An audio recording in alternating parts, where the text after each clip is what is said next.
Good evening. I'm Patricia Vallone with a CTV News update. Investigators in Montgomery County are looking into whether that explosion at the Potomac Oaks condominium building in Gaithersburg was a criminal intentional act. A body was discovered in the rubble yesterday. The incident happened at about 8:40 Wednesday morning, causing significant damage to two buildings. More than a dozen people were injured and many others were displaced. The cause has not yet been determined, and investigators are asking for patience. So these things, again, investigations take time. I don't even know if we'll have the answer very quickly. It's my hope that we would be able to come to some conclusion in a very short manner, but that's not a guarantee. We may have a lot of unanswered questions as this investigation. So I'm only asking that the community and the public be understanding and be patient with us. And another news conference about the incident is scheduled for this evening. Meantime, Montgomery County has released its final audit that includes recommendations on how to improve local policing. Titled Effective Law Enforcement for All, the police department, along with an independent consultant, looked over several key areas, including officer training, data collection, and mental health response. So we're very interested in the county doing its part to increase services on the non-jail side, the non-policing side. Addiction services are the only way you're going to stop addicts from being addicts. Putting somebody in jail for 2 days and then having them on the street again has never been known to cure addiction. Not going to work. So we've got to figure out how we step up, and we're going to need state support. This is not a Montgomery County issue. This is an issue in every jurisdiction in this state and every place in the country where the jails have become the warehouses for people with mental health issues. Other areas examined include use of force and increasing starting salaries for new recruits. Well, residents here in the county and the DMV are still processing the sudden loss of Sheriff Melvin High. Sources say the longtime lawman reported feeling sick on Thursday and decided to go to the hospital. Hours later, he was dead. Colonel Darren Palmer, who has been the top deputy for years, is now leading the sheriff's office. He says that the entire department is feeling the loss, but residents should not be concerned about changes to service. Because the Thanksgiving holiday is next week, we have historically not done evictions during that week. We have a moratorium, so we're not putting families out at the Thanksgiving holiday. That will hold true this year as well. And essentially all of our operational procedures, everything that I've been responsible for, will continue exactly as it would have, except that we have the unbearable pain of the loss of the individual Sheriff Melvin High. And Sheriff Palmer says that family members are asking for time to deal with their loss. Funeral arrangements will be made public once completed. Many Maryland residents were surprised by yesterday's announcement by House Majority Leader Steny Hoyer that he will not seek a leadership role in Congress next year. Locally, it has many wondering what is next for the party and the state. Maryland political veteran Glenn Ivey was just elected to Congress. It's a big change. I mean, Steny's been the majority leader or one of the leaders to House Democrats for probably 2 decades, and he's been in the House for 42 years, I believe. So the upside, though, is that he's not actually leaving Congress entirely. He's going to go to the Appropriations Committee. And I know that he's going to use that perch to keep moving forward with projects like FBI headquarters coming to Prince George's County. So, he's taken a step back, but he's still in the game, and that's great for all of us in Prince George's County. And Ivey has begun the congressional orientation process. You are watching CTV News. I'm Patricia Vallone. Coming up, it's the season for giving in Prince George's. We'll take you to the latest community event right after the break. Stay with us. We grew up together. We believed in something bigger than ourselves. The military took me to one side of the world and her to the other. And even though she was always the strong one, when we caught up years later, I found out she had fallen on some hard times. It was her call to make, but doing it together made all the difference. For veterans who are homeless or on the brink of homelessness, call 877-424-3838.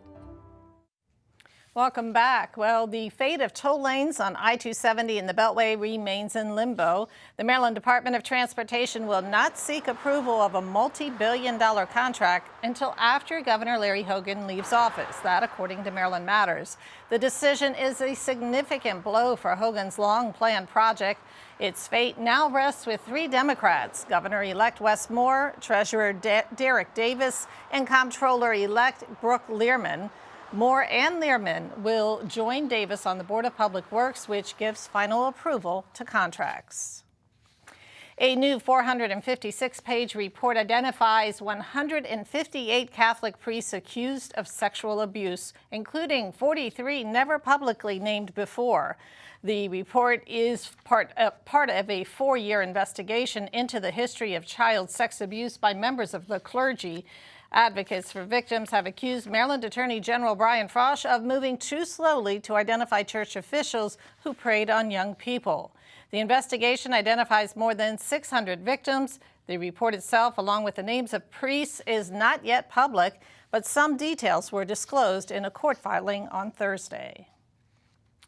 On a chilly Friday afternoon, families in need made their way to a Fort Washington church for a holiday food giveaway. Ebenezer AME Church and the county's Office of Community Relations partnered up for the 5th annual Stuff a Truck event.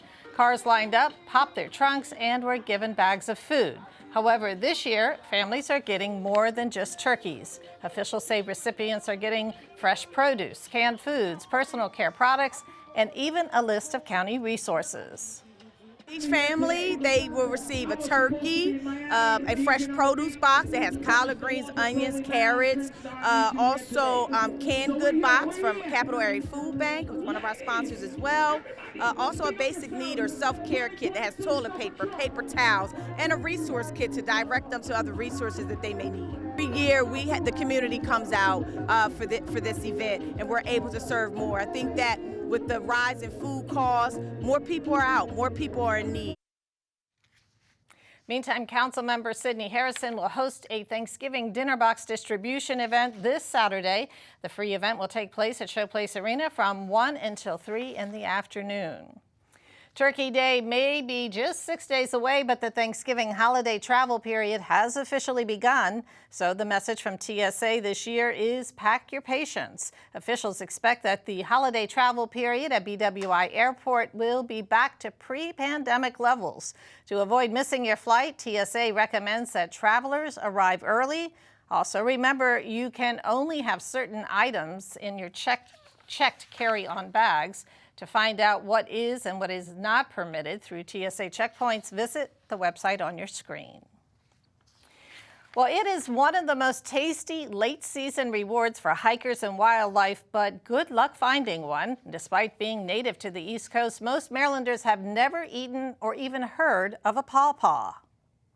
Where is pretty little Susie? Way down yonder in the pawpaw patch. If you've never heard of Way Down Yonder by the Pawpaw Patch, you're not alone. The pawpaw fruit is about as elusive as a song by Burl Ives. Plus, it has a host of different names, including Indian banana, Hoosier banana, Michigan banana, and even poor man's banana. The fruit's got an oblong, bluish-green colored fruit. It's just about invisible in the green leaves of the tree at the time it gets ripened, first part of September. You don't eat the skin, and the inside with the pulp is a load of seeds that you have to just suck the pulp out off of. But it's really nice custardy texture and a tropical flavor. Richard Morton has planted the native trees at his nursery in an effort to help rid his Eastern Shore farm of invasive species. He says the fruit is just an added bonus. Usually, where I found fruit on them locally, it's been right along the edge of the river. Yellow leaves behind me is a good-sized pawpaw. Everything here is less than 10 years old. I think it's about 6. I found this pawpaw fruit a few weeks ago in the Silver Spring Farmers Market, savoring what tasted like a mix of banana, pear, and custard. But it was the last fruit of the season, so be sure to keep your eye out in late summer and early fall of 2023 for the next batch of native pawpaws. Way down yonder in the pawpaw patch, picking up pawpaws, putting them in a pocket. And experts say growing pawpaws in your backyard is the best way to enjoy the fruit. Just be sure to order the tree online and not dig up one from the wild. Wild pawpaws have long tap roots that may get damaged by transplanting to a home garden. And by the way, be sure to Google Pawpaw Fruit Festival next season for a list of nearby celebrations. And much more news coming your way. We have sports as well after the break. Stay tuned. What do you think you're doing, Kevin? Was just gonna drive home. There are several warning signs present that you shouldn't be driving. Like hearing voices? Like your text-to-emoji ratio? Oh man, the selfies. Selfie, nailed it. We all have warning signs that let us know that we're probably not okay to drive. Mine is pretending to be your subconscious. Craig, come on man, let's put a ride home.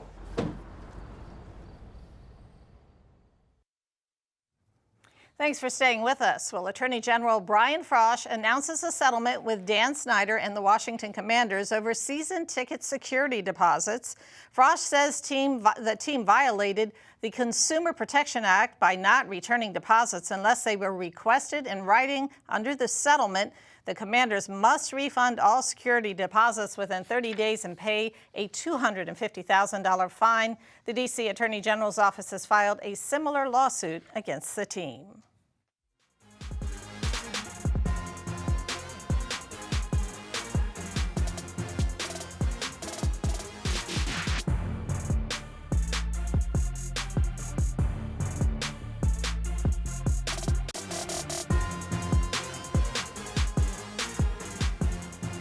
Well, congratulations are in order because the Bowie High School varsity soccer team is headed into the MPSSA Class 4A championship game once again.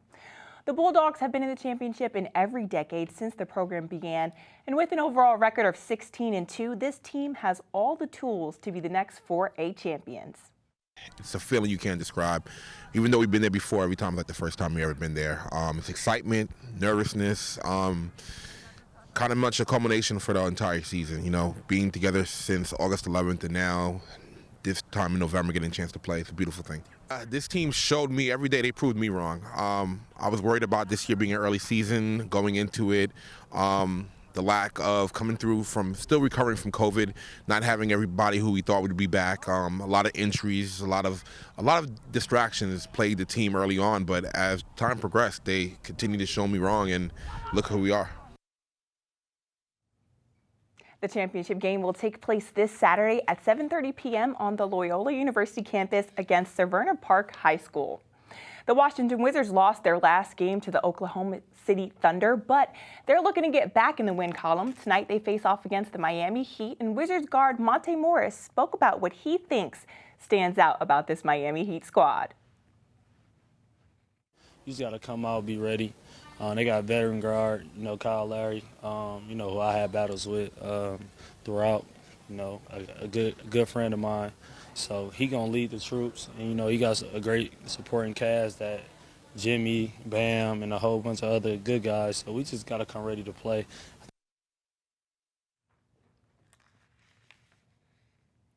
Tonight's game tips off at 7 p.m. Well, job seekers, come connect with employers looking to hire in local government and state agencies. Have your resume ready to share at a bilingual job and resource fair this Saturday, November 19th. The event takes place at Northwestern High School from 10 a.m. to 2 p.m. The address is 7000 Adelphi Road in Hyattsville, and you can register using the link at the bottom of your screen. That is all for our news today. Thanks for joining us and have a great weekend.